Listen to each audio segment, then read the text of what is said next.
Thing is fine, except for one thing. Alien takeover is a serious threat.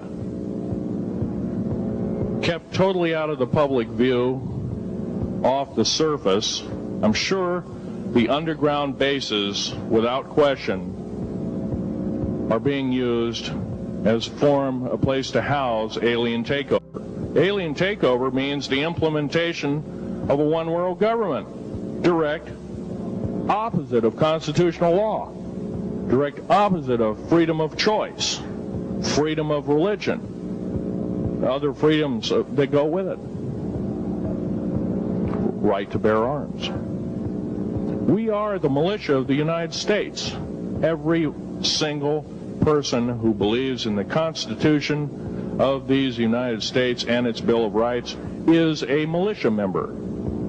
Are we going to tolerate what we've heard from Ruby Ridge? Are we going to tolerate what we've heard from Waco? Are we going to tolerate that a fertilizer bomb blew 6 sub-basement floors? And I'm telling you something about sub-basement floors of a World Trade Center. They're 29 feet thick each with 7 kinds of rebar reinforcement. The only weapon capable of doing such destruction and melting the concrete and extruding the rebar and the I-beam steel up to 6 feet in length longer than it originally was and melting the ends of it is a nuclear weapon. Now, the people they have in custody as fall guys may have been able to produce weapons and bombs and kill rabbis in New York, but I hate to tell you this, they did not have anything to do whatsoever with the World Trade Center bombing. The only thing used was a construction nuclear weapon. It was housed at Mather Air Force Base, the only place such things are kept.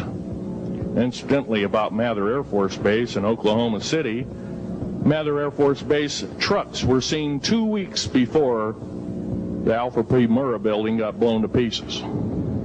Strange. I don't believe in coincidences. They're non sequitur. They cannot be proven mathematically, etc., etc. So they don't exist. However, Oklahoma City bombing, a fertilizer, and a fuel oil bomb, give me a break, folks. You can blow that one by my ears, but I'm not a dummy, and neither are you. Neither is anybody in this room. We've been lied to, and the lies have got to stop, and they must stop immediately. If our public officials cannot tell us the truth, then they cease to be public officials, and they are automatically guilty of treasonous acts and should be tried and convicted, and if necessary, in jail, whether it be house arrest or otherwise, before they can do any more damage.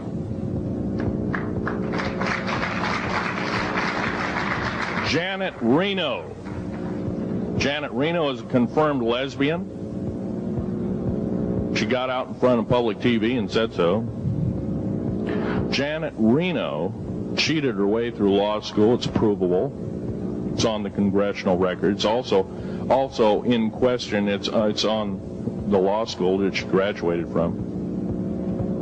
Her record is not spotless. There are thousands, there are tens of thousands of fine police women that could have done an exemplary job in a similar aspect.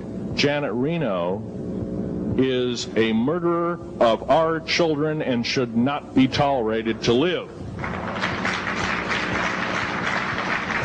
Those that murder children, those that abuse children, those that sexually abused children should not suffer to live.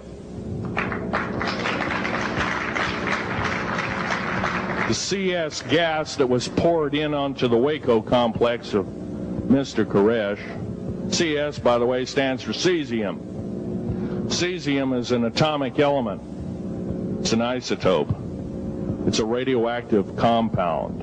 It is deadly to people under the age of 10. Take one breath and their lungs are singed and they die in 72 hours or less. They poured that gas continuously for 48 hours on that compound. No, I don't believe in a lot of things. I don't believe anybody is that wicked that you have to kill them 100-fold over after they're dead. But this is the mentality of the people now ruling as kings and queens over us, and it must stop. If we allow another election to go by with the same ilk in the White House, we have only ourselves to blame. Now, this room isn't going to change the outcome of an election. I personally believe, I don't believe there's going to be another election. I believe martial law is going to hit this country before that happens, the way things are going. Because we refuse to stand up, we refuse to literally get out and risk our lives in talking. Now, some of us got jobs and families and great responsibilities, greater than I have. And I agree, that's tough. It's very hard. I cannot sympathize with you because I'm not in your situation. I have a young family. I have an ex-wife and child. Defense Intelligence Agency goons tried to kidnap my daughter not too long ago.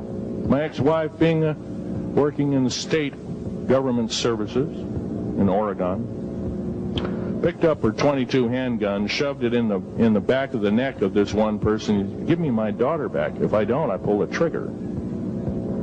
Gave the daughter back. Good choice. Now, the remark that my ex-wife had to say to this individual was, if I ever see you again in any way, shape, or form, I will kill you on sight. You're an abuser of children, therefore I suffer to you that you should not live.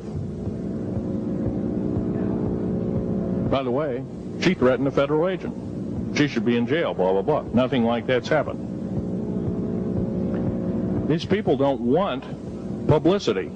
I shot a federal agent 16 days ago. Shot him dead when I was bleeding to death with a shoulder wound that he'd shot me. He had shot at a retired FBI agent who theoretically carries the same covering as a Secret Service agent. Got protection forever. He's a cop forever, federal cop forever. Now, that doesn't mean a whole lot. I made a report and went to the FBI. Do you realize that, you know what they said? They said, things like this happen, Mr. Schneider. We don't either believe you, I'm using that as my own italics, or we don't give a damn. Now, something's wrong here. I'm not reading this right. I defended myself to the best of my ability. I was hoping I could go through life without doing such a thing. And maybe some of you have actually defended your own life in a similar fashion. It's very sad you have to shoot or kill somebody. Maybe some of you were police officers and have had to do the same. And I don't know if you ever kill a human being, you're never the same as a person who never has killed a human being. It is with you for the rest of your days. Whether you do it in war, whether you do it in murder, whether you do it in self-defense, you have taken one of God's holy creations off this planet. And there is a void there. And I feel that, and I'm very sorry for that. But I had to defend myself. Otherwise, I wouldn't be here. My message must continue. I'm doing it on my own money. And I'll continue to do it. As long as it takes, as long as I've got to live. I've got cancer, I'm dying. The radioactive substance that I got hit with in 1979, late August of 79, it's a similar form of aplastic anemia. It affects your blood and your bones. My bones are extremely brittle right now. No cure. The government never told me about it, by the way.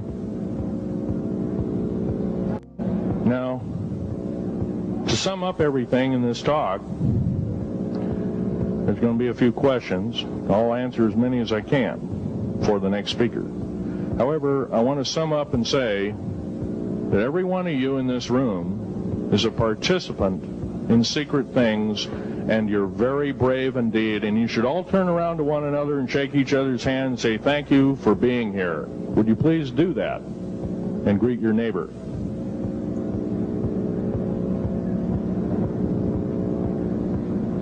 Now, this is the way the world should be.